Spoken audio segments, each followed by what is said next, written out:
Oh, it's doing it. Okay, we're good. It's doing it. You good? You good? Yes. It's actually buying it. Okay. So an hour from now, Chuck's going to be looking off to the side and not listening to a thing we're doing. Oh, yeah. Well, there's the countdown, so I'm already looking at it because Mercedes Monet, aka Sasha Banks, or FAK Sasha Banks, is on my screen. Oh, and Jeff Jarrett's there. Hell yeah. Okay. Anyway, nice. ladies and gentlemen, boys, brothers, sisters, gender resistors, I'm excited about this episode. While also, I've been riddled with anxiety all day because I'm terrified to hear Ron's opinion on this movie. You know, my opinion meant that much to you, Chuck. I know. I'm kind of like, just Ron's opinion is all I care about. If you had watched, or if you had noticed on my Instagram over at Kicked Out of the Hood, I posted that this movie still makes me cry. This is now the 4th time that I've watched it. You know what me and this movie will probably have in common by the end of this? I was gonna say, Chuck, what part was that? Was that when Churrit is walking out in the gunfire to open up the communications tower? I love that. Yes. So that's specifically the part where I was crying for the 3rd time in the movie.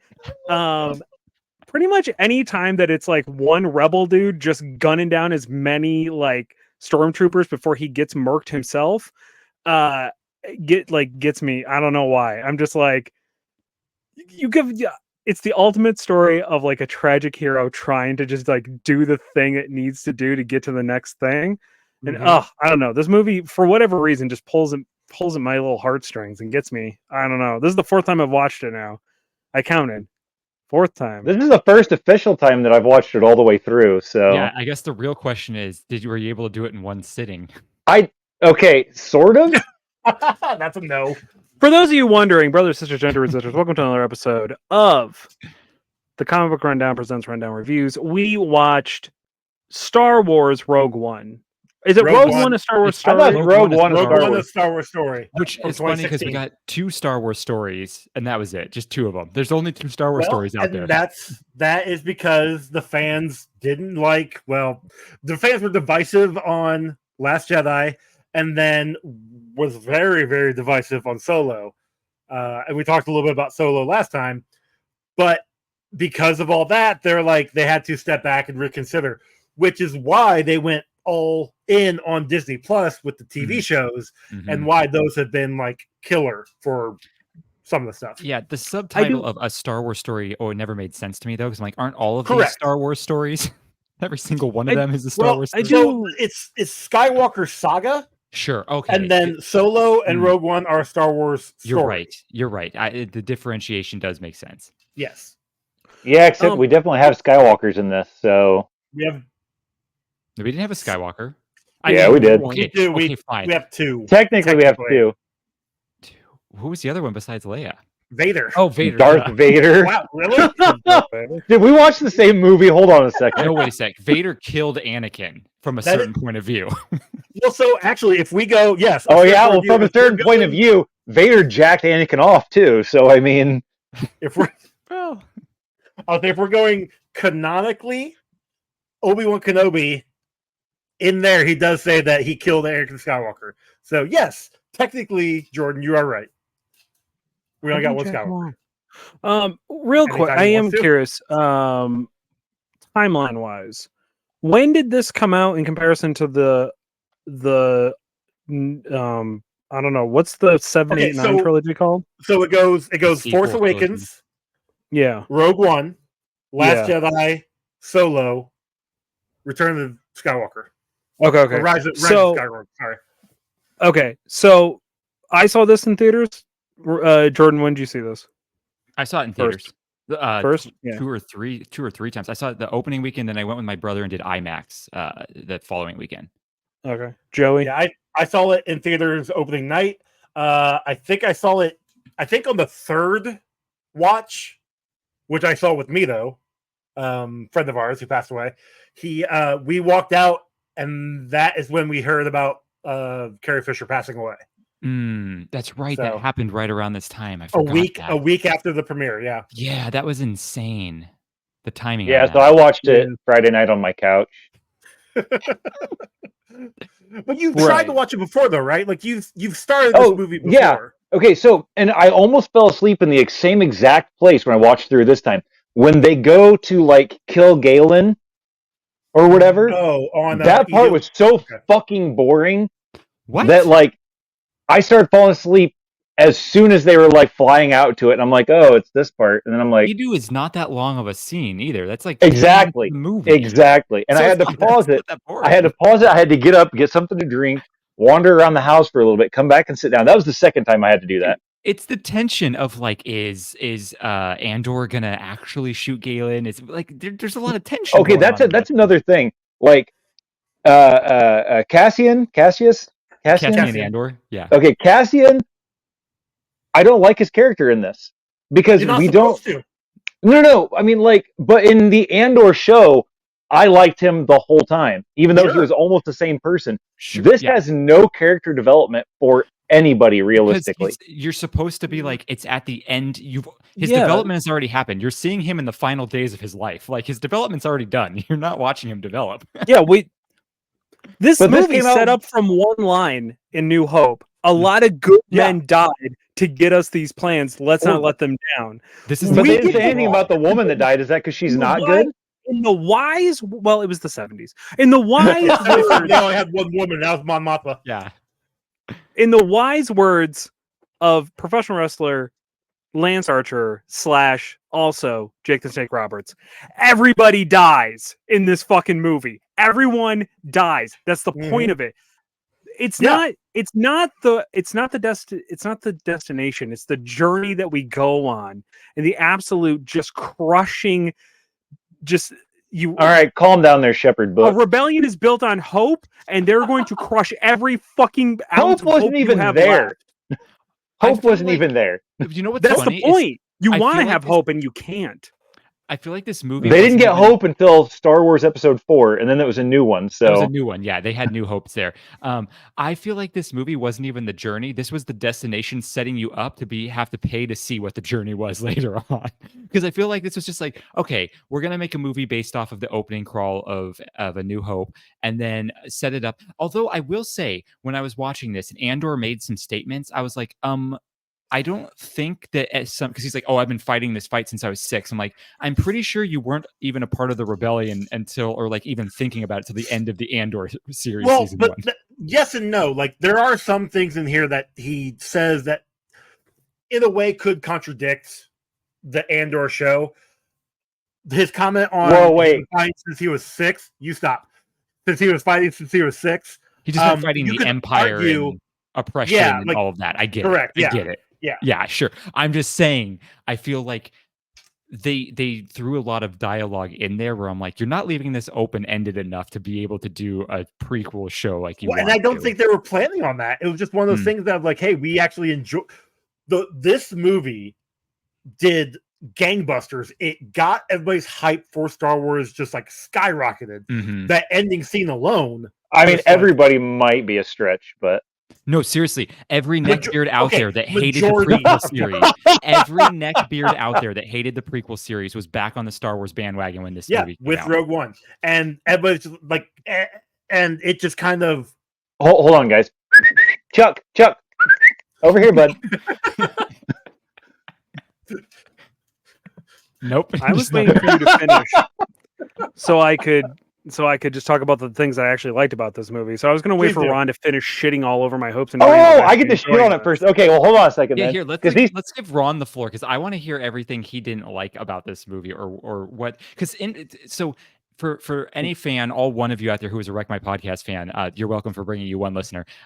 This is essentially what our show was with Kreger and Parents. He hated the movie Parents, but he never watched the whole thing. Yeah, so I feel like I watched the whole thing, so he's now watched the whole thing. The whole thing. And I have to say that I wasn't okay. At the beginning, right, when they're on the planet and the Empire comes down, the mom ditches her child to go get fucking shot. Trash parent. Okay? Galen wasn't a great dad, but he wasn't a terrible dad either. He would have been a better dad if he would have just left instead of having the fucking, having the Empire able to find him. Like, and knowing that they were going to be able to find him, that was a bad move on his part. I don't like what they did with Saul Guerrera either. Mm. Yeah, Like- they made him a little crazy in this one. A little crazy. Wouldn't that be what war does to you when you're that intense in war for so long? It just kind of like, it's the whole like he's more machine now than man. It's like they were trying to draw a parallel with Vader, but even the good guy Little bit. ends up going a little nuts. Well, plus we got Saul in Clone Wars, and that's where he lost his sister when he was trying to fight the not the resistance. Well, he was a resistance to the Clone Wars, like to the Alliance. Yeah, Separatists. There we go. I don't know why I said whatever, but you know what I mean. So like he has been in the fight for a while. So yeah, you're right, Jordan. He would go crazy. Mm-hmm. Sure. Okay. Yes, but to the point of like, I don't know. I don't like how they made his character go crazy because nobody would have stayed with him at that point in time. Like, other radicalists would have. but that's the thing. Absolutely, they would have. What are you talking about? Everybody else who has fucking PTSD from this fucking war that they've been fighting for God knows how fucking long, and you're gonna sit there and tell me a man's going crazy and they all just are not gonna blindly follow him? He has been absolutely fucking trying his goddamn hardest. The man's losing, and he's the only thing that those guys had left. He's the only thing those motherfuckers had left to believe in something, and the man was losing his mind. And it wasn't that they didn't believe in anything. They were there because they were there to take care of him. That's why they were there, because they still believed in something that he was. If they really cared about him, they were really going to take care of him. They would have taken care of him by putting a blaster to the back of his head. Okay? No, because he was still an embodiment of something that they believed in. He was ruining their chances of getting anything done. No, he wasn't. He was ruining any chance that they had for the success of what they wanted to do because he was so paranoid that he was fucking everything up on every fucking corner of every turn. I would argue, though, he wasn't messing everything up. He was just making it harder for the Alliance to be able to do what they viewed as the right thing, but he didn't agree with it as the right thing. So he was doing what he viewed to kind of like stop the cog of the Empire because he knew that something bigger was coming, where the Alliance was going to sit with the red tape and they were going to wait until it was too late, like they almost did on Yavin 4 getting blown to bits. If it wasn't for all of this, the Alliance would have been stamped out if it wasn't for Saw Gerrera deciding to do something that brought them in to be like, we need to talk to Saw Gerrera. If that never happened, Yavin 4 would have been blown up before they even realized the Death Star was a thing. He had the pilot. He almost fucking ruined the pilot's brain. Sure. The only reason the pilot went to Saul was because Galen and Saul had a familiarity. They worked together. Yeah, but Galen hadn't seen him probably in a decade, huh? Right? Correct. Yeah. 15 years, I think, is what they said. Yeah, because that's how. But anyways, Felicity Jones' character is. Getting back into shitting on the movie, the Alliance is its whole own problem because they're still trying to act like they're the Senate and the Republic, and they never get anything done. But that until somebody else do that. It's all they know. Yeah. Until somebody else pushed them into it. They always kill off the droids that would be there fighting for droid rights. We saw it in Solo. We saw it in this. There were so many times that it happened in like any of the other fucking movies. It's just like, oh, this droid is actually kind of cool, and K2 is the coolest part of this movie. All right. Alan Tudyk is the voice of K2. It was wonderful. I was going to say K2 is my favorite character because it was Alan Tudyk. If it was someone else, I don't think it would be my favorrit character. But Alan That's because nobody can pull it off like Tudyk does. No. That's what happens when you have two dicks. You can pull anything off. Just pull it all off. But like the stormtroopers, like, could you imagine getting your asses owned by a blind dude? That's not even a Jedi. That doesn't even have the Force. He has the Force. He was the guard. Him and Baze, whatever his name is, they had Force abilities. Yeah, they were Guardians of the Guardians of the Wills. Which, first off, go talk to every person that Daredevil just smashed into the ground and ask them how they feel about a blind dude taking him out. Right there. But they don't know he's blind. They don't know Daredevil's blind. Some of them do. I also don't think stormtroopers know that Chirrut is blind either, because he's just walking in like he's not. He's like totally doing. Speaking of, the Guardians of the Wills. Can I just make it? I want to make a point real quick. Wait, is this something that we have to read books or comics about to know what's going on? No, they say it in the movie. But do we know what they are? He was the Wills. Now, this is what that is in reference to, and I love this little fun fact about the trivia here, is that it's in reference to the original script that George Lucas was writing, was supposed to be from the point of view of one of the Guardians of the Wills, telling the story of Luke Starkiller, who turns out to be Luke Skywalker later. And this was the title that George Lucas gave his first script for this movie. It was The Adventures of Luke Starkiller, as taken from the Journal of the Wills, Saga 1, The Star Wars. That is a title to rival a Fallout Boy title. This is ridiculous. And I wish he would have went with it, because I think it would have been amazing. Anyway, you can continue. I just love that they brought the Wills actually into the movie verse. when they capture like their little group, when when Saul's people do, and they hood the blind dude. The best. I love that part. That was great. Okay. Like the Death Star. Let's be honest, it's more of a Death Moon. Okay? That's no moon. We already know it's this. A space station. All right. But no, so the lead up to Emo or Eno or whatever that planet was called. Edu. Yeah, whatever. I couldn't remember. I wrote Emu and I knew that wasn't right, so they literally put the name of it on the screen for you. I think I was actually dozing during that part, but it doesn't matter. Oh my god. Yeah. But it was so boring up to that point. And then you get there, and then I'm like, okay, this is going to be exciting. Something awesome is going to happen. There was an okay fight there. All right. But, like, the fact that Jin didn't die or get thrown off the edge of that thing or get shot by the countless stormtroopers that were there, or their own rebel people that were there, like, is just insane. You might say that armor.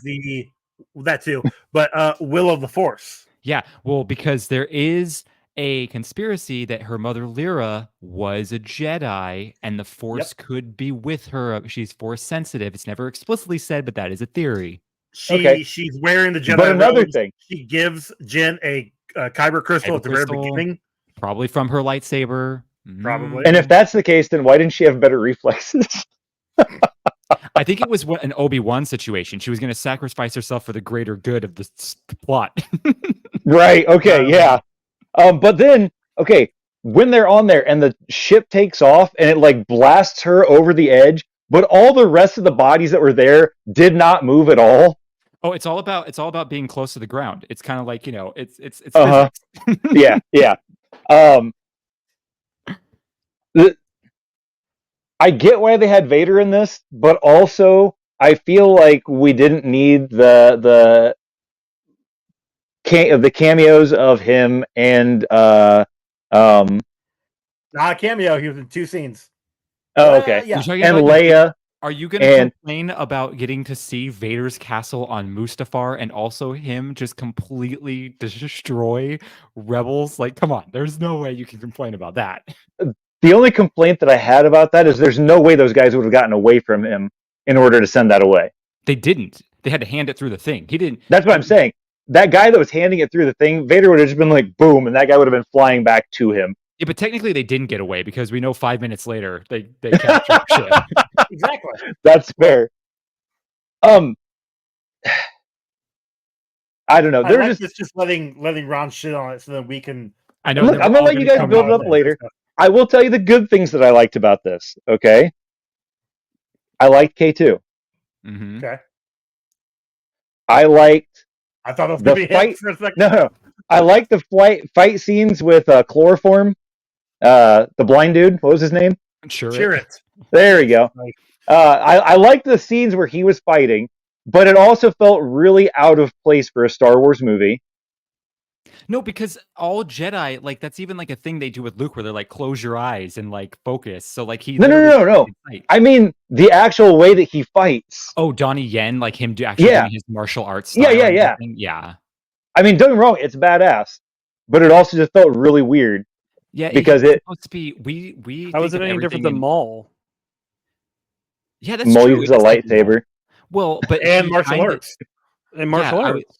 Chirrut had Chirrut just wasn't a Jedi, so they can't actually have a lightsaber. He used a staff, so it's the closest thing he could do to it. That it was literally similar. the handle, like the center part handle, was like crafted like a lightsaber. Like when there's a part where he's like holding on to it and they zoom up on his hands, and it's like it's like a staff lightsaber, and then the rods like just come out of it like it's supposed to be the saber part.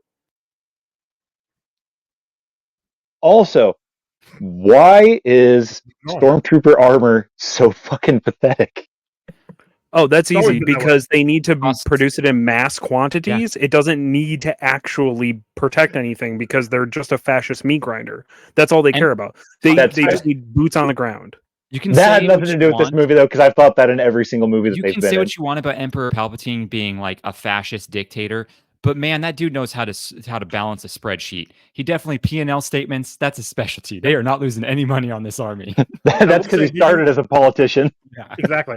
During the scene where Chirrut is fighting all the stormtroopers, did you guys see the one dirt? stormtrooper get the nut shot like 3 times? And I didn't see the nut shot. I saw him like throw the dirt in one dude's eyes, and I'm like, that's a helmet. Yeah, it shouldn't matter.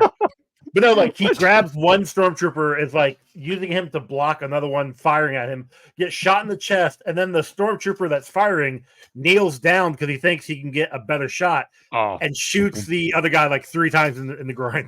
Oh man. I mean, See, look, that was actually theory is, though, intentional. is, like, it's pocket sand. Like even though you have a helmet on, your initial reaction is to still like dodge it because it's coming Sure. to your face. 100%. It's happened to me when I Yeah. drive through snow and it like flies at you, and you're Yeah, like, it's 100% that. Yeah. Well, that's because usually there's a rock in there and it's going to break your windshield. But Yeah, you know, There's that too. yeah. but no, the stormtrooper that shot the other one in the nuts, that was actually because he owed him money and never paid him back, and they knew they knew they were going to die. So he was just like, "Fuck this." Yeah, they'll never know.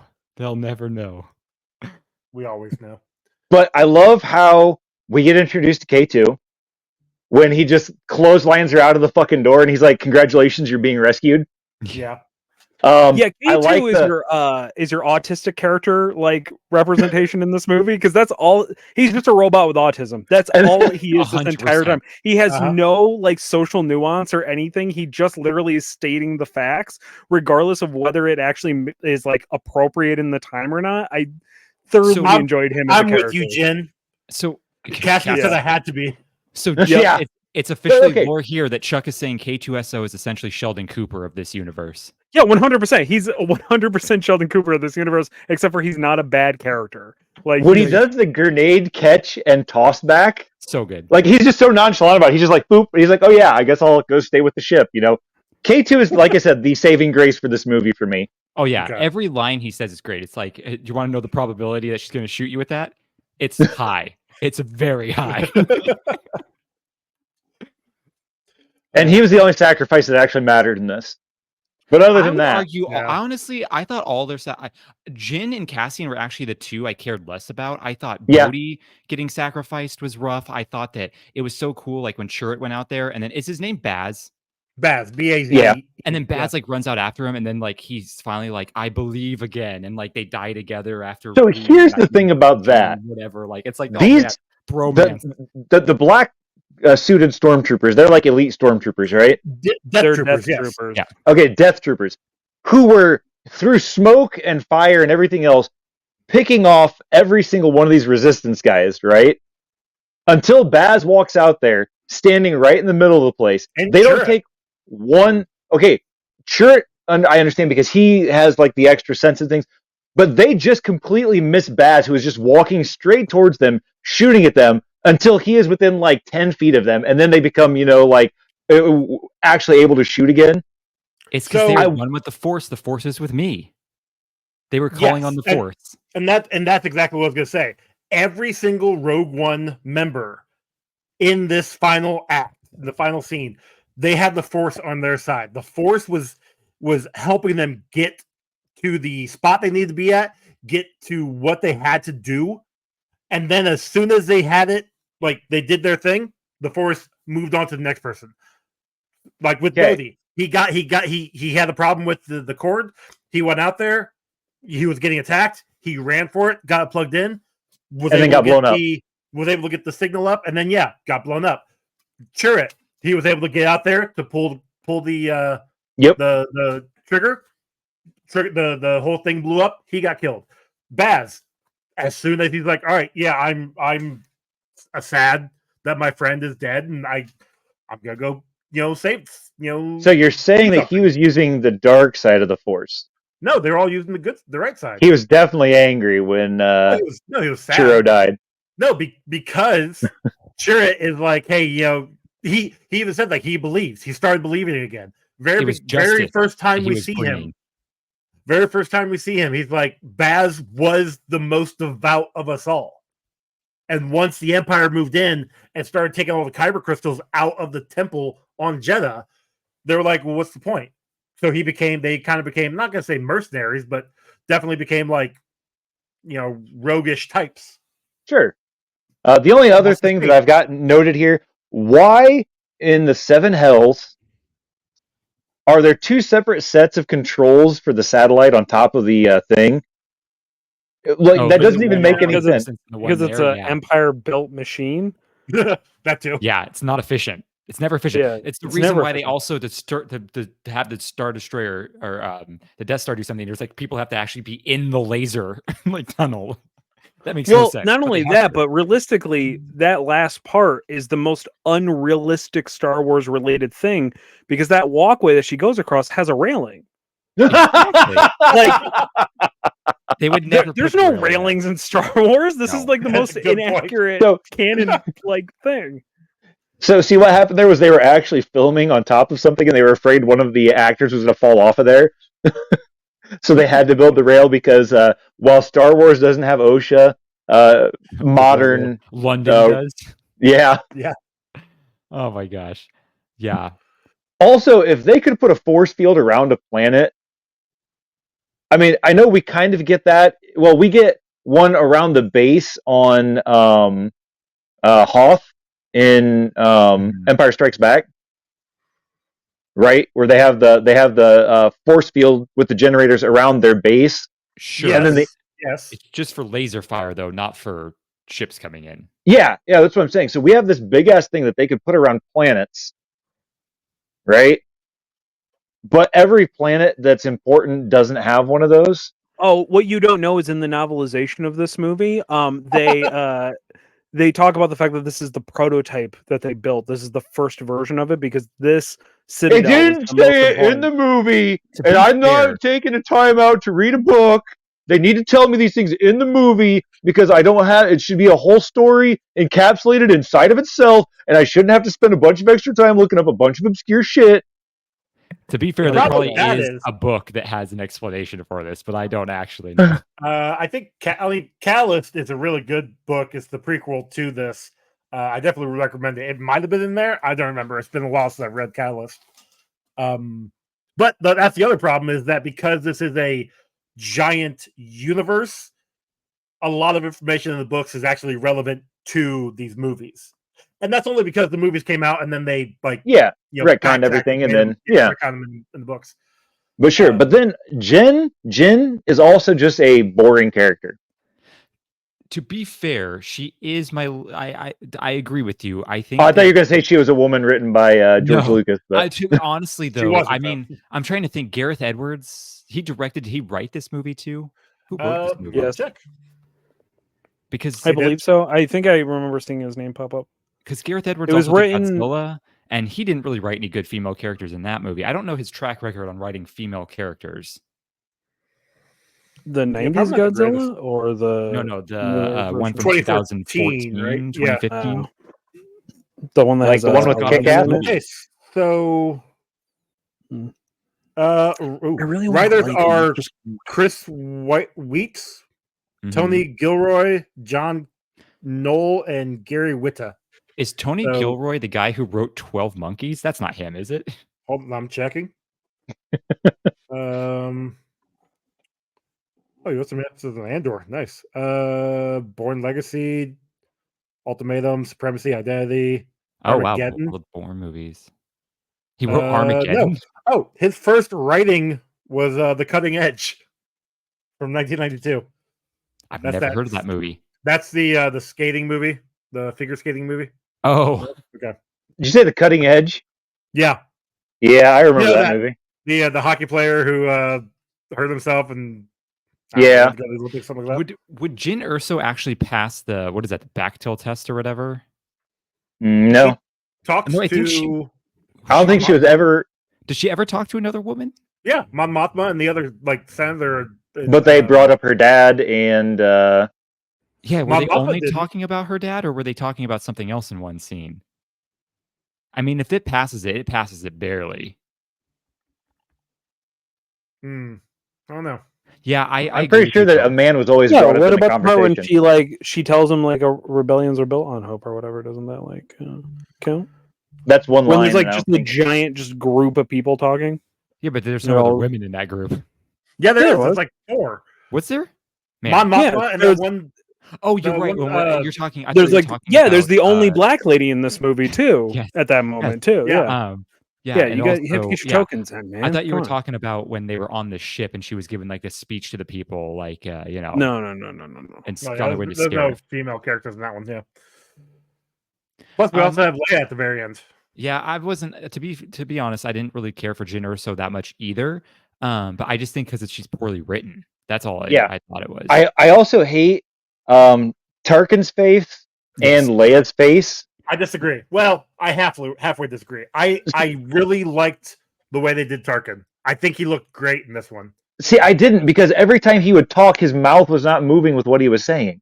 See, it wasn't the mouth that bothered me. It was like the weird light shading on him that kind of bothered me a little bit. Like, Yeah, that too. He looked like he had some kind of skin disease. he looked to me like he was way too smooth compared to Krennic when they were talking to each other. Like, I can tell Krennic is real, but this looks like Ready Player One going on right now. Like, you could tell the slight disparity between them. And Leia's just didn't look good at all. Leia did Leia's not look was- good. I'll agree with that one. Yeah, Leia's was not great. But I would say, like, maybe because I like Tarkin's because he was never really in any light. Like his every single scene, he was either on the Death Star or on a ship where it was a little bit darker. So it because he was throughout the whole entire movie, I feel like they might have done. Well, that's that how he keeps better. his pasty pale complexion. Exactly. Yes. And Always then in you've space. got Leia. I will go to a on- system that's got a star in it. That's why he won't go down on Tatooine ever. Two suns? That would He kill light me. on fire. Yeah. So, anything else you want to talk about, Ron? Is that all your notes? No, I'm pretty sure I'm done shitting on it. All right, cool. All right. Oh, Chuck. and the council is a bunch of bitches. Well, yeah, that's 100%.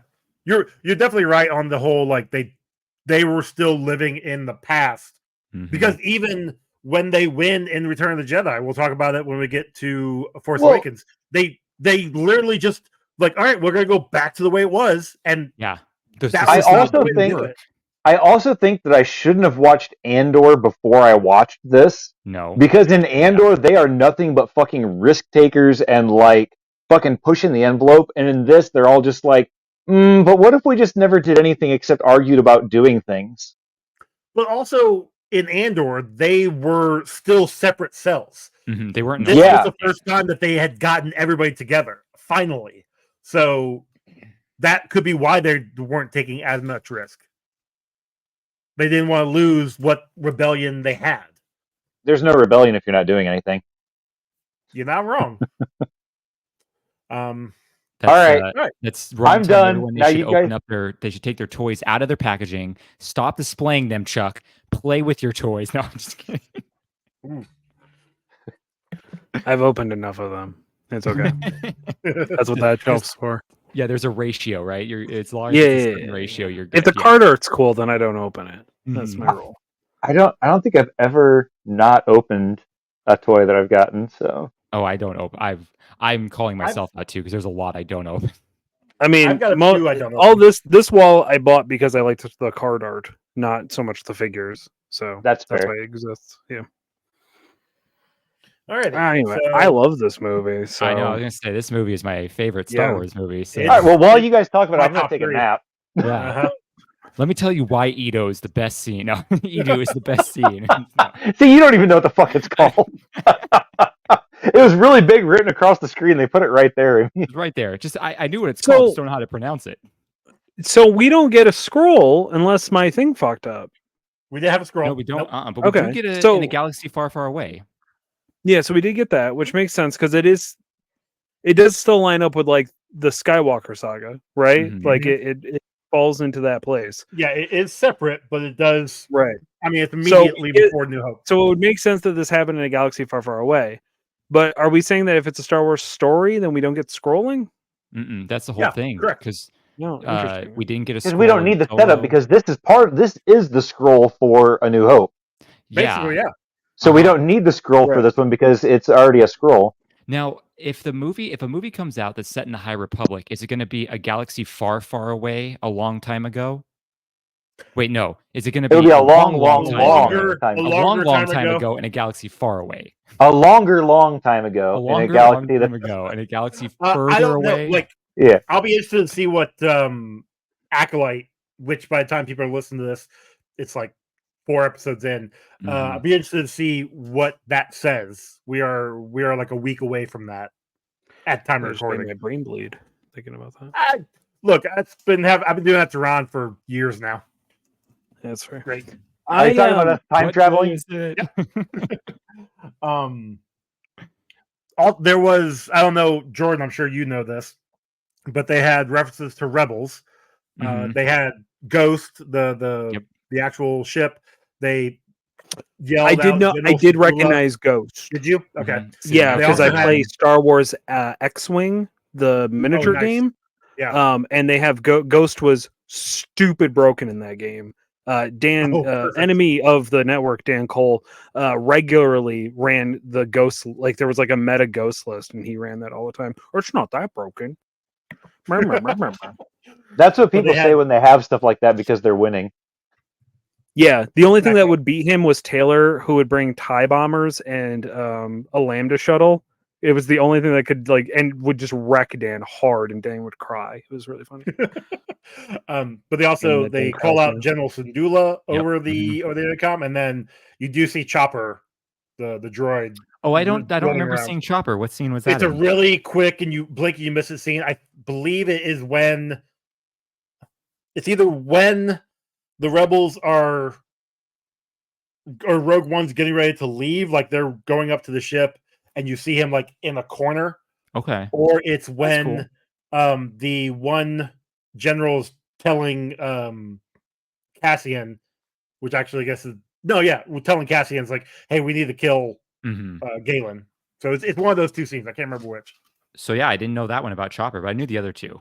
Mm-hmm. Yeah, it's fun. I love it. Pretty cool stuff. Yeah. We also see the death of Red 5. Paving the way. I was going to say we Luke see why Red 5 opened up. Yeah. Which, if the so when you see Red Leader and Gold Leader, those are the footage not used in the original movie that Gareth Edwards found at Skywalker Ranch. It's a mix. Yeah. It's actually footage from the movie and lost footage. So I really hate a really good job of like trying to cover it up, but still like people who know. Yeah, you can looking at it because it doesn't fit in. Like it looks aged, but I still really loved it. I think it built the world really. Yeah, I think this is probably the best like space battle. Yeah, I think it's pretty cool. Like, it's pretty good space battle. Yeah, it's kind of like the same thing in Return of the Jedi, just more well done, right? Like you got the boots on the ground going at the same time as a space battle and cutting back and forth, and it's just done really well. Yeah. And this space battle feels, like I feel like Endor feels really like it's too spread out, and everything's kind of like not really on each other, and they're just like standing really far away shooting at each other. Over time they get close, kind of thing, unless you watch the like the remastered version. Then they edited a lot of extra stuff in, but this feels like they are fighting over. This feels like King of the Hill. Like it's right, they are fighting over one objective to try to hold it as long as possible. And like the Empire, they have one fucking job: to get rid of those rebels, that rebel alliance, as quickly as possible, and they are just dropping in everywhere. And then the rebel is like, we got to bring down that shield. Like that is our job. It does not matter how many more people have to die. If we don't do this, like we've lost before this thing even gets started. So and here's another thing. Really well. So they have those like EMP grenades that they use against the one Star Destroyer. Oh, the imps? Yeah. Yes. Anyway. Which I loved. I actually really liked that part. They fucking blast it out. They knock out all of its controls, and then they use another ship to just hammer it into the other Star Destroyer, right? Oh, They yeah. finally use a hammerhead how it's actually meant to Right? be intended. Yeah. Yes. Yeah, Okay. those ships are actually designed to be breacher ships. That's their whole they- concept. Yes. But they Yeah. never used them like that ever again. Well, They 'cause- used them in Clone Wars. No, I think it's Rebels. It's Rebels. Yes, but yeah, because they I showed guess, up. yeah. They showed up first in Rebels, and then they got thrown in here, which I No, understandably they're in sucks. Return of the Jedi. Are they? Yeah, they're in the Battle of Endor. They They're are, but just they don't in the use back them. floating around doing nothing. Yeah. Gotcha. Okay. Yeah. Okay. Yeah, that's what I'm saying. Like they never like we get that's I think that's another thing that I don't like about prequel movies is that they end up like having things in them that we never see again, and there's no reason we should never have them again because they're super effective. Prequel movies are the equivalent of leveling up a character and then starting the game over, and now you don't have any of the cool shit. And going back to the Exactly. original. Yeah. Exactly. It's like your second run through of a game. Yeah, it's just like it's so depressing. It's like, oh, I can't do any of the cool shit that I know I can do anymore. Yep. And I think that's one of the things that really kills it for me. That, and I already know how the story is going to end again. So like, along with Solo, like I know that none of these people make it out of there. Okay, I know that so and so dies, this person dies. They end up getting the stuff that there's no payout for me at the end because I already know how it's going to end. So I normally agree with you on these, like on that stance of like it is hard for me to watch a prequel movie knowing like I know where it's leading to. I think legitimately across the board, not just Star Wars, but movies in general, that this one does it the best. This one still made me care about K2. like the end. Yeah. Well, yeah, it made me care all about of them. Honestly, Yeah. all of them though. Yeah. Yeah, I feel like 'Cause- they do good with the character, like you actually caring about this ragtag group of characters, which is exactly what the rebellion is, right? It's a bunch Yeah. of random people with the same goal getting into it, and even though they may not all agree on everything, they agree on what their objective is. Yeah, I agree. Yeah, I thought it think didn't that's matter what- that you knew they were going to die. I still think you were rooting for them the whole time. No. It's okay. Look, I was rooting for them, but I didn't have to root for them because I already know they succeeded. So, Mm. but here's the fun thing though. The first script originally, Jin and Andor were gonna make it out. Mhm. Allegedly, Gareth Edwards was like, I don't really like that. So he went to Kathleen Kennedy and Disney and was like, could we kill everybody off? And they're like, yeah, sure, why not? Well, it's like, why haven't you heard of any of these characters again if they like actually made it out? Sure, Exactly. exactly. And that's what I'm saying. That's why I knew nobody was going to live, and that I also knew that they were going to succeed. So But- really, the only thing that I had in it, sure, People. Go I mean, into hiding in the realistically universe all the but time. realistically speaking, they're transmitting we don't actually know the distance between like where this happens and the rest of everything else because everybody's jumping through light space, right? So they could be literally light years away from each other. If those characters did make it, it kind of makes sense that they wouldn't necessarily be like around for the rest of it, and then maybe they had their own like. I'm surprised that they did kill them off, honestly, because they really did then shut the book on them being able to tell additional branching off Star Wars stories of like additional resistance fighters going up and just like they could do like easy 1 hour one shots of like, hey, here's the battle of this, here's the battle of that, here's the battle of this, with these characters. And I'm kind of surprised that they actually did close the book. I actually kind of like that they did. I'm kind of glad everybody dies in this because we finally get like one encapsulated, done story, and it can sit, and we don't have to worry about a sequel coming out to ruin it. You know what I mean? Like, Yeah, we get we prequels see time to and time again. Andor. no. See, what's going to happen is they're going to start a multiverse of Star Wars, Mm. and then we're just going to have these characters pop up as different people with different actors, and then they're going to redo the stories, but they're going to change it how they wanted Star Wars to go when they were kids, as opposed to how it went. It just starts to get so convoluted, like the X-Men saga. Like, it's just- Right? I was thinking. Turns though, out that Leia was a clone the whole time. yep. the real Leia shows up. Yeah. You've had my memories. I don't know where she starts and I You begin. fucked my brother. and my husband. I haven't watched it 97 yet. Quiet. Oh shit! I'm sorry. To be fair, we're not spoiling anything that you didn't already know. I was That's like, not true. I haven't finished it yet, and I already know everything that's going to happen. Anyway. Wait, I've watched something that Joey hasn't watched. Yeah, That's a first, wild, right? I figured by now you would have covered it on Walk Through the Multiverse. Nope, that would go under Marvel Alliance. Oh, gotcha. And they cover the weekly. Yeah, no, I wanted to rewatch the original X-Men 92 series because I never finished it. And I think I ever got to like season 3. And then I tried to rewatch it and I stopped. And I'm like, oh, I'll get back to it before the show starts. 97 starts. And I never did. So that's why Simon and I watched 97. And then as we were waiting for the episodes to come out, we were going back and watching through 92. And I mean, we're still watching through 92 because there's quite a bit of seasons for it. But there's 5 seasons. Yeah. Yeah. It's a lot of episodes. Mm-hmm. Anyway. It didn't hold up for me. But anyway. I still love it. It's so great. I actually agree. Like 92, I didn't really care for. I like watched a few episodes, but 97, I'm really digging. 90. I mean, like I said, I love the 90. Season 3, and I'm just like, this is a drag. But see, I was a kid watching the 92 ones when they came out. No, I'm talking about these two youngins over here. Oh, those two, yeah. Yeah. I watched it when it came out. I didn't. I watched it. Yeah, but you would have been like what, 6? Yeah. I still remembered it. Joey and I were like, you know, when I was we were. I watched X-Men and Spider-Man back to back on Fox. Yeah, but what I'm saying though is like Joey and I actually got like the full feeling out of it because we had more processing brain power than you little kids did at that time. No, hold on now. Whoa, hold on. I had way more brain processing power at 6 than I do at 36. Okay.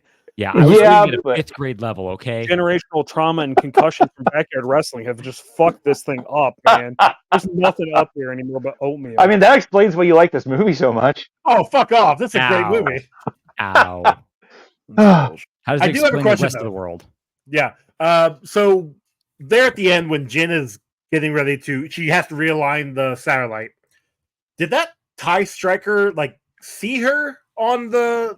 It just started randomly. Yeah. It just started randomly shooting, but she was there. Simon and I actually talked about this when we were watching it. They knew that she was relinking it, so they just sent somebody to destroy the thing. He should have just shot the tower down. Is what he should have done. That's why I don't think he actually saw her. I think he was firing at something else, like firing on the ground for whatever troopers were on there, and that just happened to be in the way.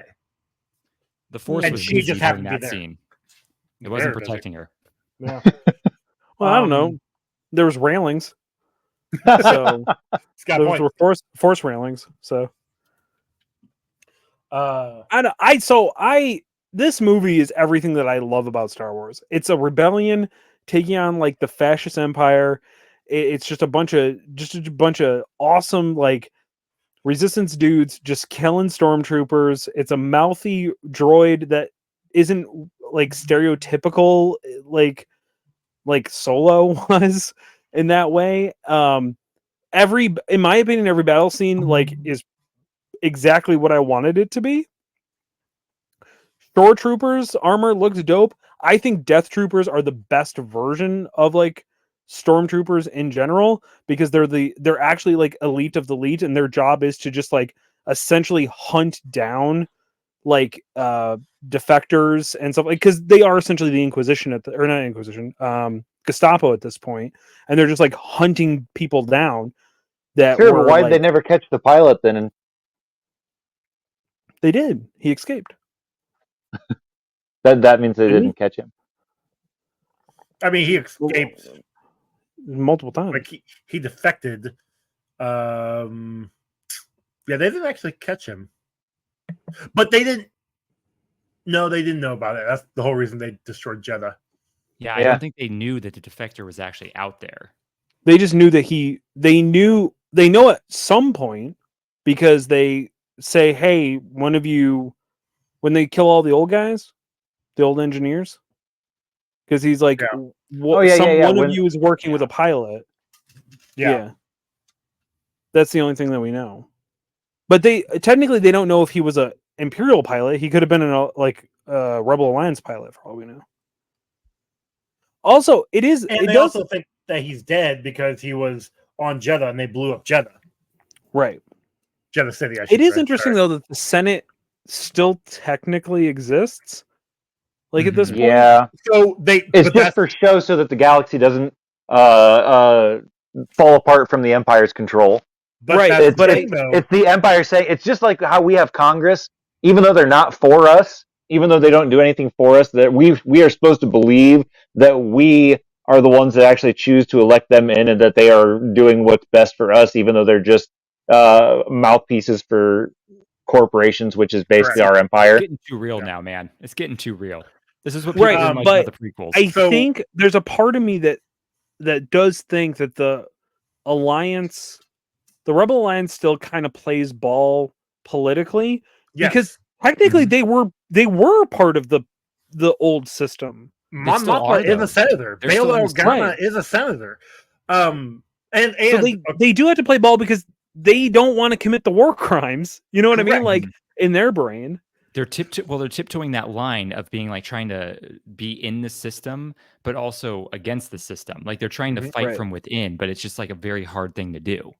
And now that the Empire has the Death Star, the very beginning of A New Hope, Tarkin comes walking in, is like, yeah, the Emperor has disbanded the council or the Senate. Like, we don't need it anymore.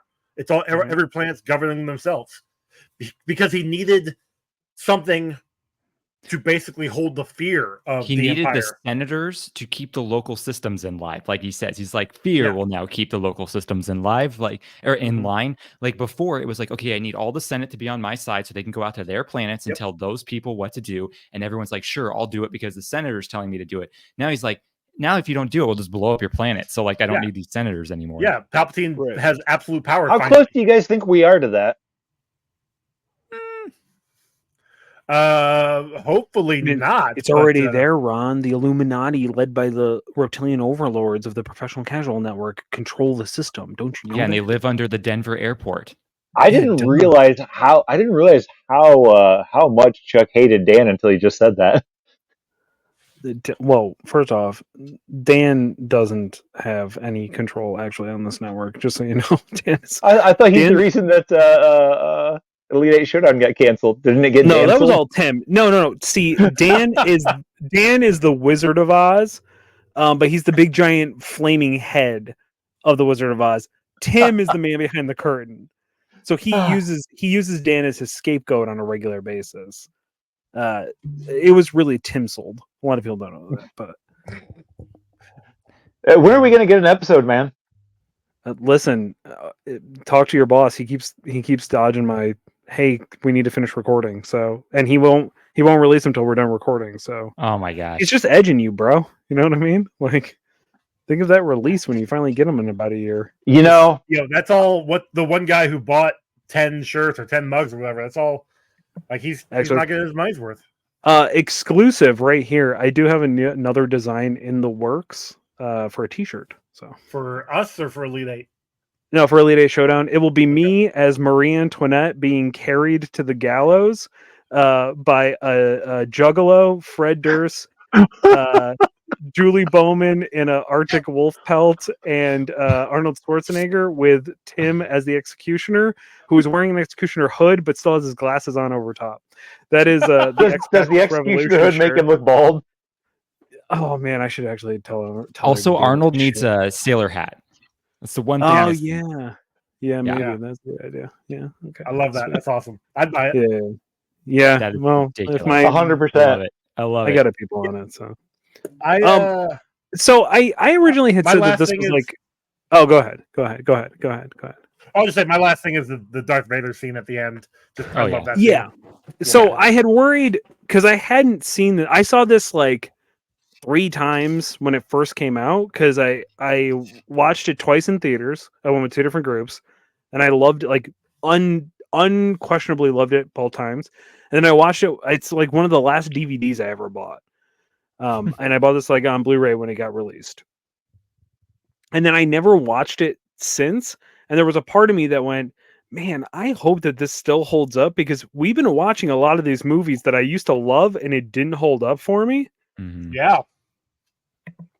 And I was like, well, I know that the last scene is like rad. Like, even if the rest of the movie doesn't hold up, I know that that scene still holds up. It's just going to be really weird watching it not having that Queen song play in the background. Because have you guys seen where people dub in they call me Mr. Fahrenheit, that song? Don't stop me. No. Don't Make a stop me. Don't supersonic stop. fan Yeah. out of you. Don't stop Yeah. me. Don't stop me. Don't Yeah, stop- but they put that over that scene. It actually fits really fucking well. Huh. It's, Pretty awesome. it kind I'm of gonna have to go- ruins the scene for me without it now, but it's fine. I'm gonna have to go search for Um, this on the internet after this. Yeah. Yeah, you're gonna have to. Yeah, I would use the Google machine. The It Google works pretty machine. well. Bing. Bing is where I'm at. Oh, you're a Bing guy? Oh yeah. I'm a Bing still an guy. Ask Jeeves dude. So Yeah. but this, I don't know, every scene holds up. I think this is the best space battle that we get. I love the innovation of like, hey, let's use the ships like they're supposed to be used. Y-wings drop bombs. That's what they do in this. U-wings are support. This is a multiple scene movie for me because it's real quick and real short. But when the I think it's a U-wing flies in to start shooting the AT-ATs, and it's like that gremlin looking dude with the gun out the side just going ah, and like blasting the side of it was the funniest fucking thing I'd ever seen in my life. I probably rewound that for like at least 7 times, just watching that dude just like unload the gun into the side of an AT-AT. He's having a just blast, screaming. man. You couldn't it's hear, like- but they were playing Creedence Clearwater Revival. Yeah. Just I Oh, was man. oh my god, because there's a part of me that's like, if I was part of it, that's the guy I would be. Just the dude on the side of it, just gunning anything I could find. Oh my god, go back and watch that scene. It's like 3 seconds, but it's the funniest thing I'd ever It's a seen in good my entire scene. life.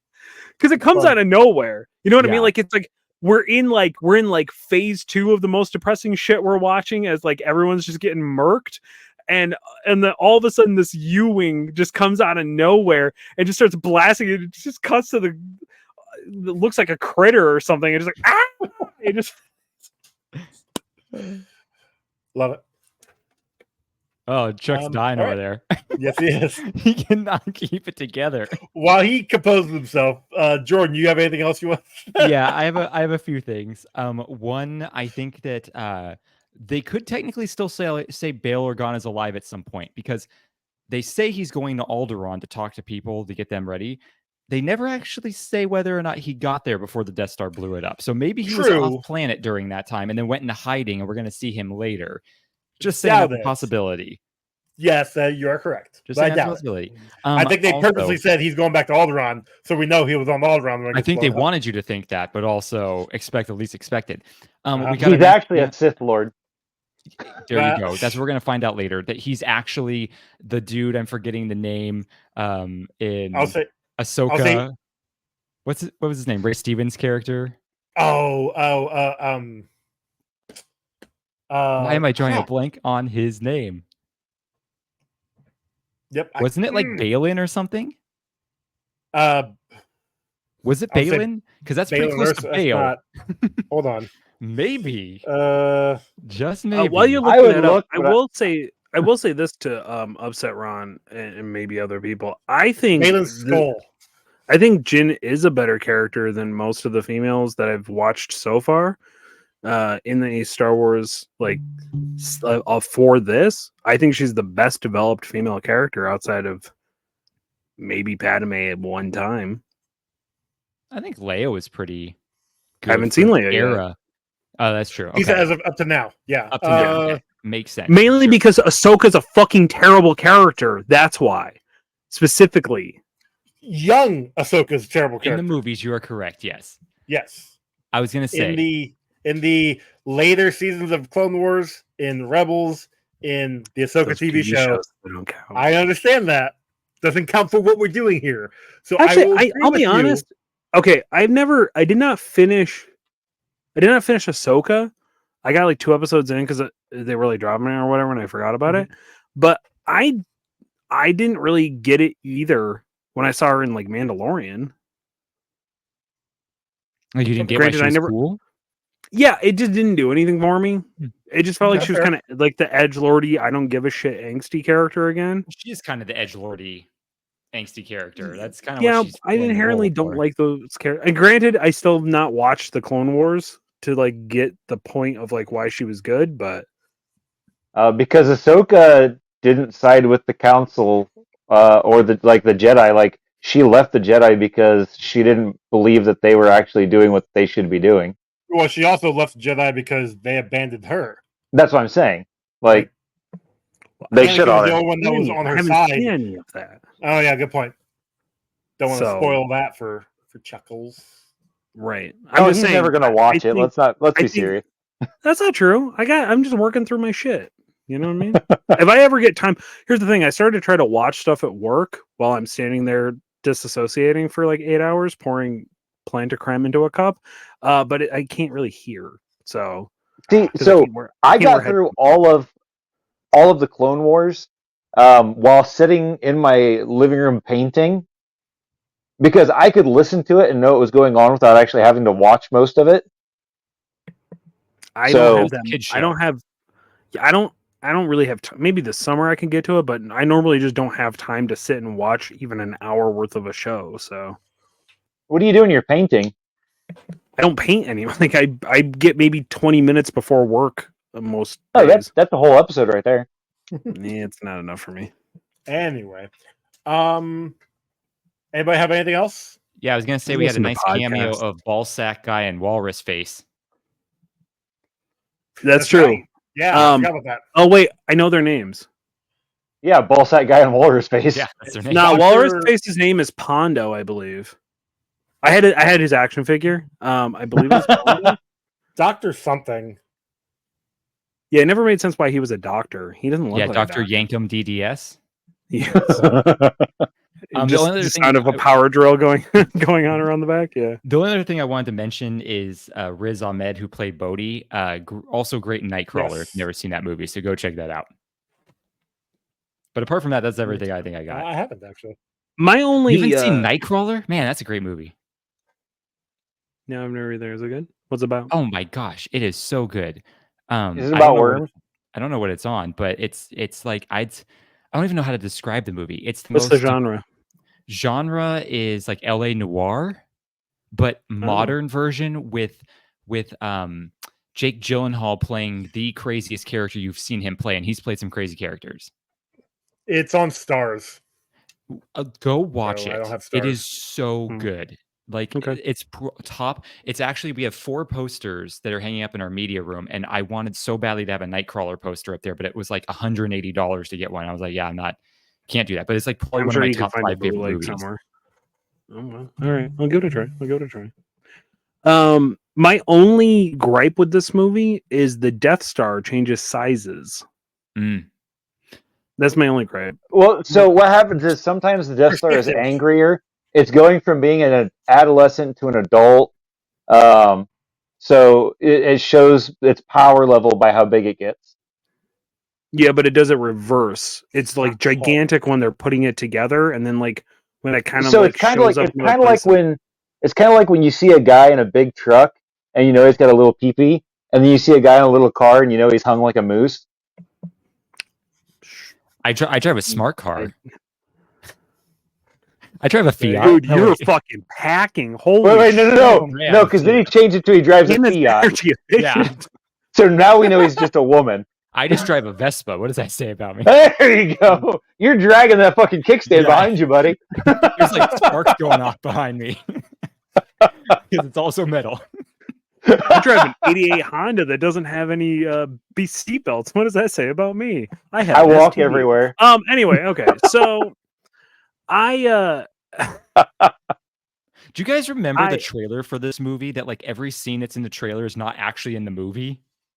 That was part Yes. of the what I was saying earlier, how they had like they were surviving. Apparently, from what I read, Gareth Edwards, after they were done filming, he let everybody just kind of do what they wanted, and a lot of those scenes were used in the trailer. I think mainly like when they're running across the beach.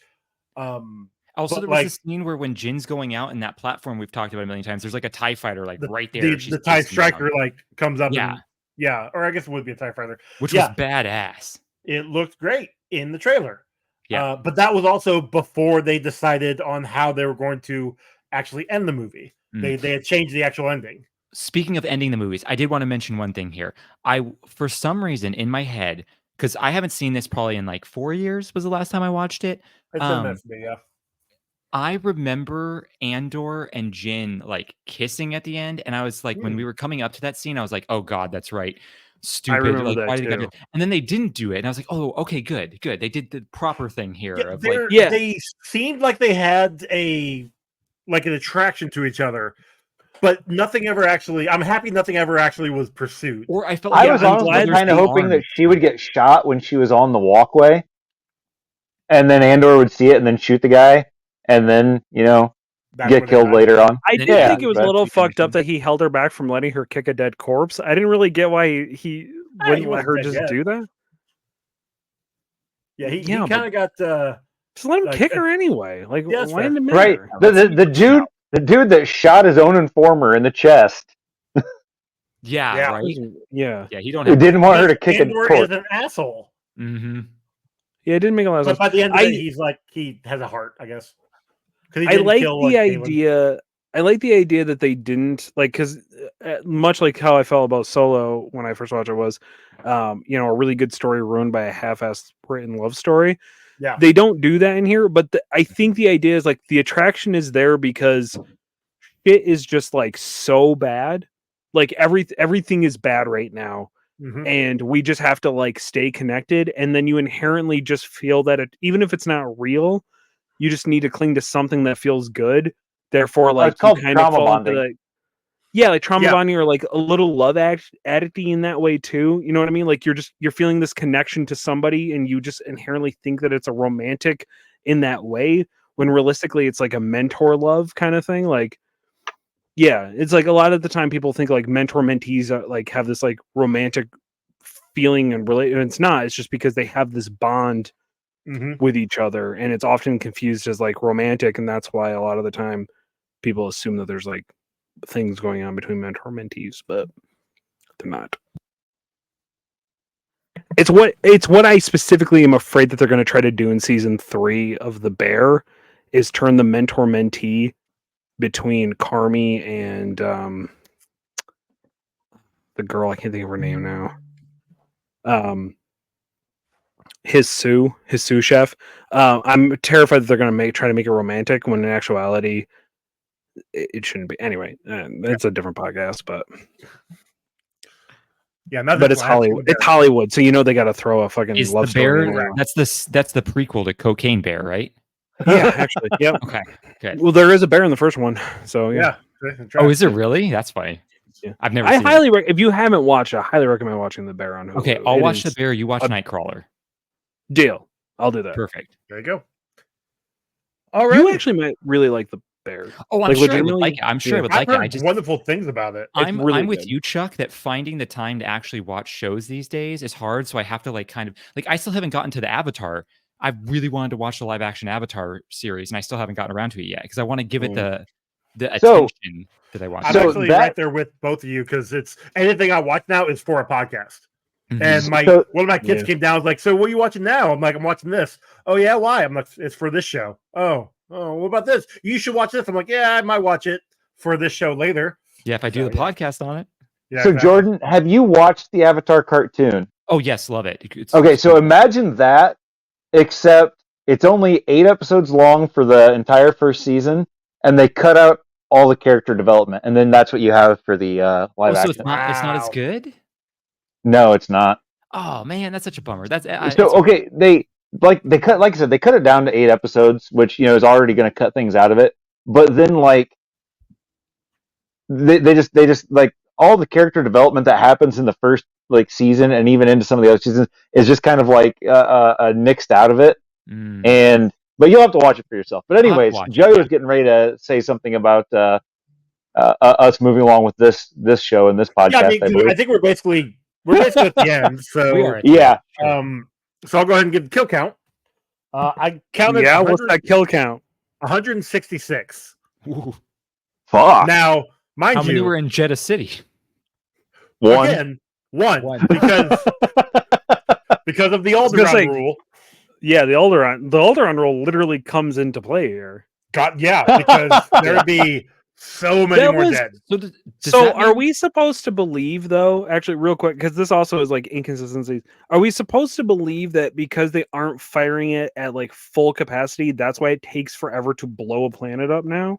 Well, But so they're See, it's not blowing blowing the up the whole planet; it's just blowing up areas of it. The shock wave is what was destroying all the rest of like Jeddah City, Jeddah. and then There you go. Europe, So I just assumed that they were referring much like how like I don't know, like I know Tatooine is the planet, but there's only one city, which was like Mos Eisley. It was like And then, three like, cities.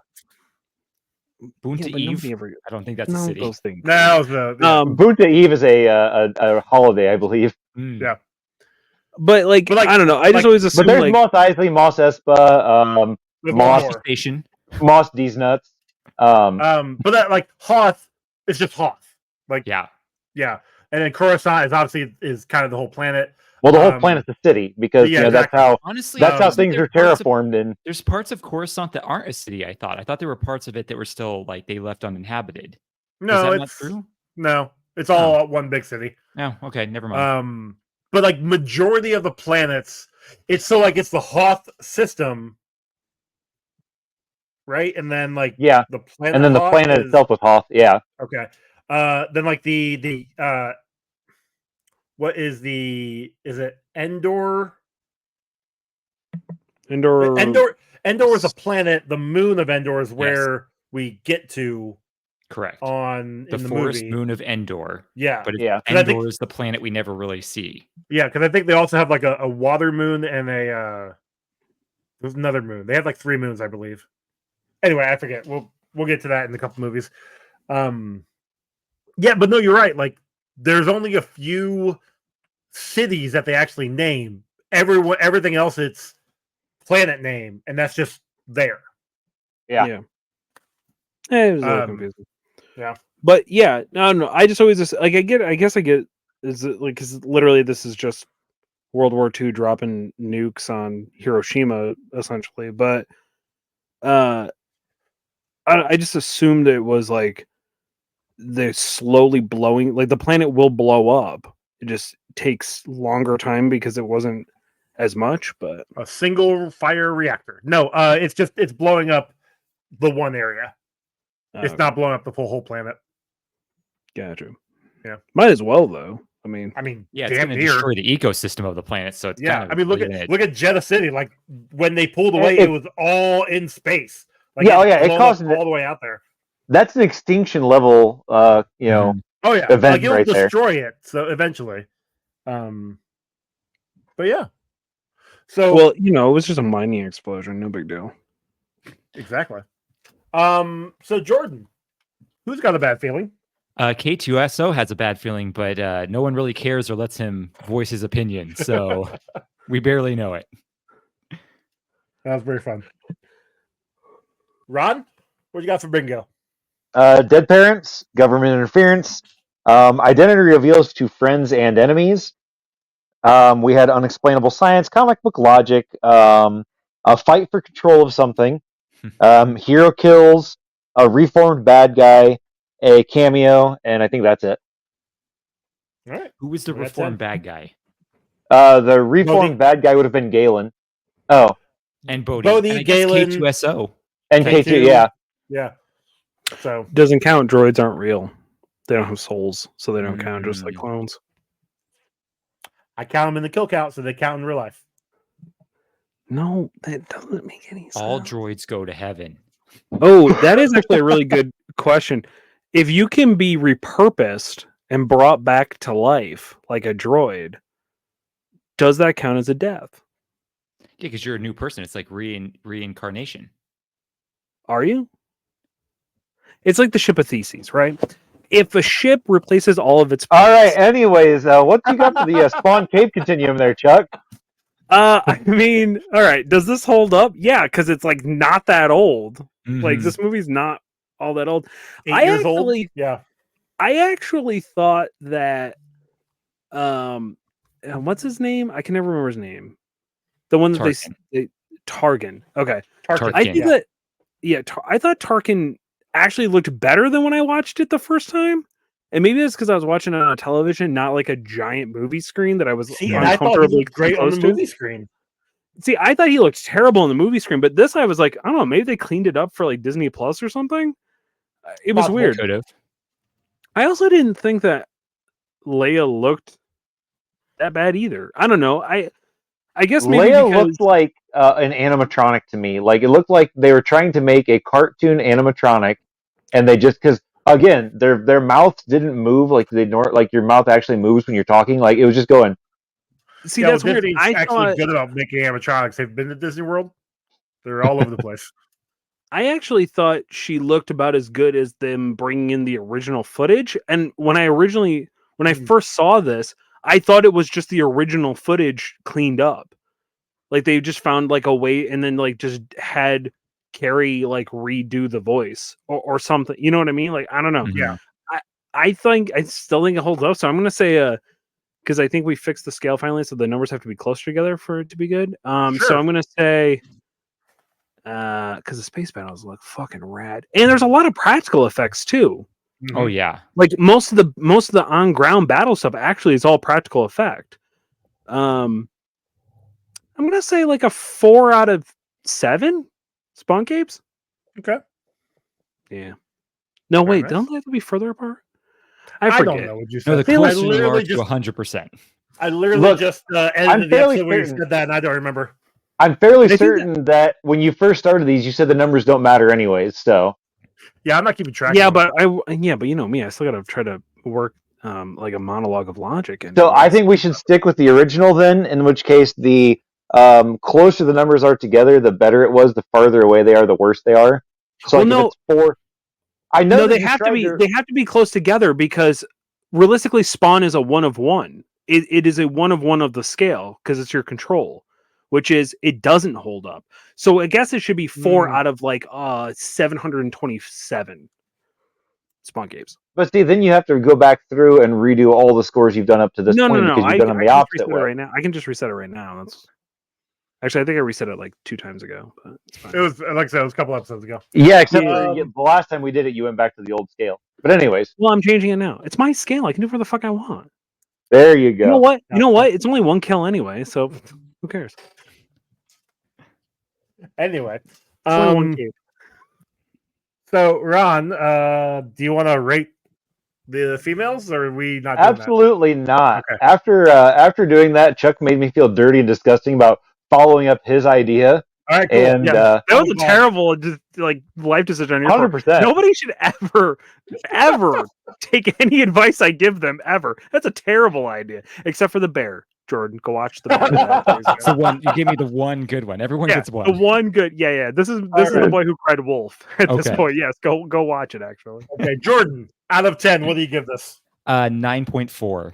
Nice. Good thing I'm here. Moving on to Chuck. All right. Is this a Star Wars movie? Yeah, this is what I wanted to get out of Solo. And I think that's why Solo was such a disappointment because this came out. You wanted everybody to die? That's fair. I mean, realistically. But this came out this came out before Solo, right? Yeah. Yes. Yeah. So like we had Force Awakens, really, really good. We had this better. Then it starts to kind of fall off after that, and I think our expectations got set too high. This is everything that I love. I still emotionally get like moved by this movie. Like it's everything. It's all there's some like plot holes that don't make a lot of sense that you can kind of pick at and stuff like that. But I think overall it holds up really well. I'm gonna say a 9.98. Oh dang! Wow. See, this is my favorite Star Wars movie of all time. Like, yeah, mine too. And I was gonna go higher at like a 10 out of 10, but then I was like, no, you can't do that. You have to be at least like a little bit below that because if anything, okay, if you want to check my Letterboxd, it is 5 out of 5 stars on my Letterboxd. So that's fair. I never believe in giving anything a perfect score. Like I'm not Dave Meltzer. I'm not going to break my own system here. By giving like a 6 out of 5 stars, but I think that this is almost there's enough awesome stuff to make this almost a perfect movie. Yeah, I know. For me. I think this honestly, which is a sad thing to say, I think this is the best Star Wars movie we are ever going to have. I'm still excited to see what's out in the future, but I don't think you could the mix between nostalgia, where the mix between the nostalgic stuff for the original trilogy mixed a little bit with what we have in the sequel trilogy. It just was done very well. And I don't know if they can bring this magic out again. Yeah, they're never gonna. Everybody's expectations are been ruined by 7, 8, and 9. Yeah. The only way that Yeah, they can really because- redeem themselves is just put out really good miniseries and stuff like that. Yeah, Like, that's what they're doing great right now is the miniseries. Yeah. Yeah, I agree. Eight kind of split the fandom into like, oh, Last Jedi was amazing. Last Jedi was the worst thing I've ever seen. Like it just I it can't wait to divided see the where we fandom all worse fall than- on that spectrum here on the show. I could tell you I'm up in the higher ones. I really loved Last Jedi. But... I'm not going to tell anyone what mine is till we get there. Okay. I think I'm gonna follow Jordan on that one because, yeah. I mean, look, it's what it is. But speaking of how we feel about movies, that's so 8, right? Yes. Yeah. Ron, what you got? all right. So, did I like this movie? Not really. Did I like it better than Solo? Fuck yes, I did. It. As much as I want to burn this, just so you guys can't have your high ass fucking score on this, I'm not going to because realistically, I did like this better than Solo, and realistically, it was not a horrible movie. I just find like I said, I hate it when they go back to movies like this because I don't have any stakes in it. Like, Sure. oh, are they not going to get there? Are they not going to send the signal out? No, I already know they fucking send the Death Star planes out because guess what? That happened fucking 500 years ago. You know, I already know that nobody survives because hey, guess what? Nobody pops up ever again. I already know that all the cool shit that's going to happen here is never going to happen again in a Star Wars movie because they don't do any of the cool shit that they set up in these earlier movies for the like in these prequel movies. Having said that, I gave it a 4.22. That's almost a whole point ahead of Solo. So Okay, that didn't bomb it as much as I thought we were going to have it bombed. no, because it's not that bad of a movie. Like, I mean, I just don't want to have its babies like you guys do. I'm not down there sucking It's its little not- fucking it's not like this rogue idea- dick, It's not this idea that like we all like different things. Like that's what ultimately breaks down. I think Willow's a bad movie, but I get why you like it. You know what I mean? Because it plays to the high fantasy thing. What do I love? Space battles and fucking like And this 10 movie had great against space battles. 100. Mm-hmm. Great. And space. like I said, dude, and the way they used the ships in this, like that was what made the space battles good in this one, because Right. they were actually doing things with it's like, oh, if you guys, but at the same time, if you guys can do this, why were you guys never doing this again after this? Not to mention, too, the space battles were filmed in a very unique way that none of the other Star Wars films were filmed in. This was, as much as Star Wars likes to take in the whole dogfighting idea of World War II, this was that idea, but like ramped up to an 11. Like some of the point of view shots they had were just insane in these space battles. I thought it was so well done. Yeah, it's very good. So Joey, what you got for the score on this one, bud? I love this movie. It's one of my favorite top 3 Star Wars easily for me. But Revenge of the Sith still beats it out. I love Revenge of the Sith more than I like this. That being said, though, I'm still giving this an 8.52, which I gave Revenge like 8.7 something. So like there's a few minute problems which we talked about a little bit, but I love this movie. This movie is wonderful. I'm happy we got it. We've got Andor coming in to help, I guess, supplement some of his character in this movie, but that's a different thing that when this movie came out we didn't have. K2 is great.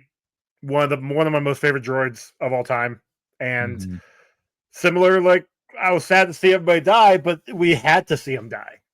This is the story of them dying, and that is one of the drives for me. I don't want to say drive, but one of the factors of like watching them do the mission and succeed in the mission while still failing was just, there was some beauty to that. And yeah, like I love this movie. So that gives us a combined score of 8.03, which puts it at number 5 on our list. Okay. It's just behind V for Vendetta with an 8.16 and just above Meteor Man with an 8. What are the other 4 above V for Vendetta? In this order, 3, 2, 1. Oh, sorry, 3. Dick Tracy, Superman from 78, and Batman Beyond, Return of the Joker. Okay, well, Jordan, 2 of those, Dick I don't know Tracy? how they're above Rogue One, but sure. Dick Tracy was an amazing Tracy's movie. was way better than I had anticipated it to be. We it was all really went good. into it with like low expectations and Yeah. was kind of The blown one away. from like the late 80s or early 90s or whatever? 1990. Yeah. 1990, yeah. That one? If you haven't seen it, go back. Yeah, go back. check it and out. watch realistically, Oh, go God. check it It out. It really No. holds up. It's really good. Okay. It's a fun movie. Okay. Yeah. Or listen to our episode, It's which It's what you actually want. now. So I think. Yeah, go check the archives over. Okay. I will say I'm not a over fan of the old Superman movies, but that's just a personal opinion. But I do Look, think, here's the thing: the Superman one, that was just Ron and I. Batman Beyond was Mm. just Ron and I. and Batman before Beyond, Chuck anything Jones. Batman Beyond, I'll give you as being good. So I'm not mad about that one. Yeah. Yeah, the Dick Tracy one, I was shocked because I was expecting to hate it, and it was very, very good. Go check the archives. I gush Okay, about I'll it have for- to listen to for that now. It was episode and fun. watch that movie. I am Yeah. slightly It's very shocked. good. It's very good. But alrighty, we did it, Jordan, guys. where can they find you? Well, Yeah. before we forgot one cameo in this movie we didn't talk about was C-3PO and R2-D2 were in it. For Yeah, because Which actually, that with C-3PO, Anthony Daniels showing up, this marks he's been in every single movie, every Mhm. single Star Wars movie, Yeah. So all 12. I don't know. It's nice that he can have that title, but I also was like, Yeah. we didn't need him. It We wasn't didn't need needed. It really no, wasn't not needed. at all. All it's Um, telling you is, Leia is on Yavin 4 right now. That's all Yeah, you're saying, exactly. Which we knew because she was in the ship being attacked. Exactly. Yeah, no. And I will say, going back to Yavin 4, we actually felt like a warm blanket in this movie. But anyway, we're done talking about this movie. So where you can find me, go on my Instagram, BS and Craft Beer. Go check that out. Check me out once a month on this show. That's about it. Very nice. Chuck? Yeah, I also think they do a really good job of like character development with Darth Vader in this, and making him actually feel like an absolute fucking menace to society. You can find me over at Kicked Out of the Hood, knowing Kicked on Instagram and TikTok. You can follow my hobby page at Kicked Out of the Hobby on Instagram. And MJF is back. Holy shit! Hey, Mark Jacobs Friedman. No, what does the MJ stand for?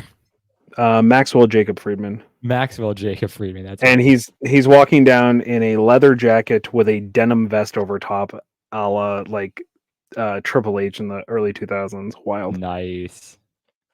Here for the next 3 hours, I just want Chuck to color commentate to me everything that's happening in AEW right now. Listen, I already paid for it, so now it's actually on.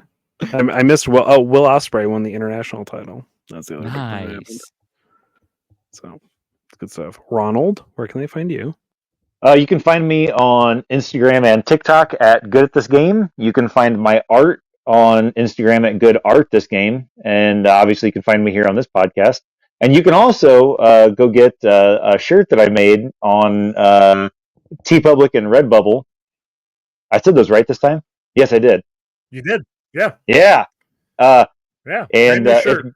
it's great and it's comfy. And I was in fucking Joanne Fabric, and the old lady that was running the counter was like, "Oh, that's so great! It's Joe Cool killing the Waynes." And I'm like, "Yeah, Are it you kidding is." me? That's awesome. Someone I in mean, the wild got it. Yes, and I'm just like, "Fuck yes!" And she's like, "Oh yeah," she's like, "I'm a bit of an old comic nerd, so." And I'm like, "Dude, that is so awesome." You tell her about the show? I told her we had a show, and like I showed her like the little symbol on the shirt. I needed, if I would have had the stickers in my car, I was gonna go get her one, but I didn't have any in there. But as soon as I got home, I put them in there, so the next time I'm there, if she's there again, I can give her one. Perfect. Joey, where can I find you? You guys can find me on Instagram and on Threads at Comic Book Rundown. You can email us, comicbookrundown@gmail.com. Rate and review us on your podcasting app of choice or on the social medias. We'll read them on an upcoming episode. We've got merch, like Ron said, over on Redbubble and TeePublic, and our song was done by Cam. Our next movie will be Blade Trinity from 2004. Finishing up the Blade movies, finally. Our first hint of Deadpool. I hate Ryan Reynolds in this movie. So it's like, but we will save that for next week. It's Van Wilder, the vampire hunter, and I fucking can't stand him. Although he does look seen good. any of the Blades, but the first one. First one's the best. Okay, honestly. Everyone's trying to skate uphill, man. Yeah. All right, everybody. Motherfuckers. Later, guys. Thanks for listening. We'll catch you later. Ron, are we friends? Are we of course we are. Okay, always. Good. Well then, Ron, would you like to Scooby-Doo us out? Scooby-Doo and fuck you too.